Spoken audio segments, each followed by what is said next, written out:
के सहारा एक दूसर के प्यार लामर बनाबो, छोड़ के चिंता ये दुनिया के जिंदगी के मजा उड़ाबो।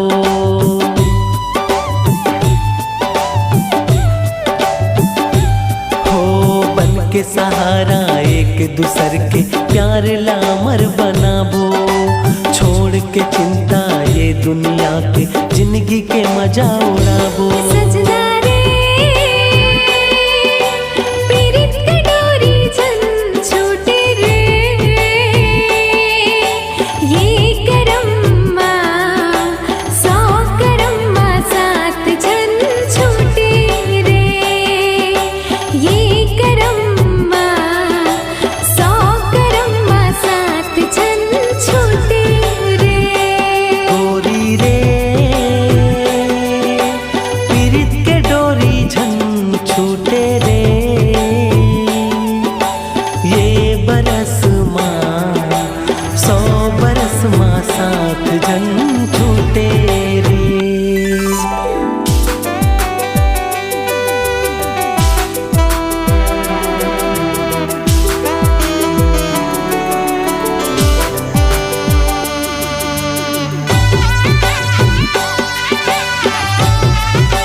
धीरे धीरे प्यार बढ़ाबो संगी हद ले गुजर जाबो, पीरत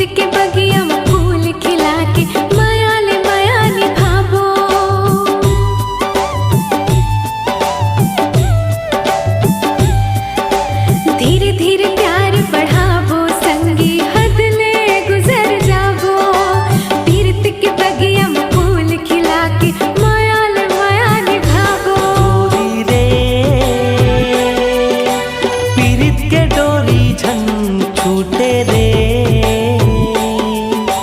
ये बरस माँ 100 बरस माँ साथ झन छूटे रे, ये बरस माँ 100 बरस माँ साथ झन टूटे रे। सजना रे पीरत की डोरी झन छूटे रे, ये करम माँ 100 करम माँ साथ झन छूटे रे। गोरी रे पीरत के डोरी झन छूटे रे, ये जन्म माँ 100 जन्म माँ साथ झन छूटे।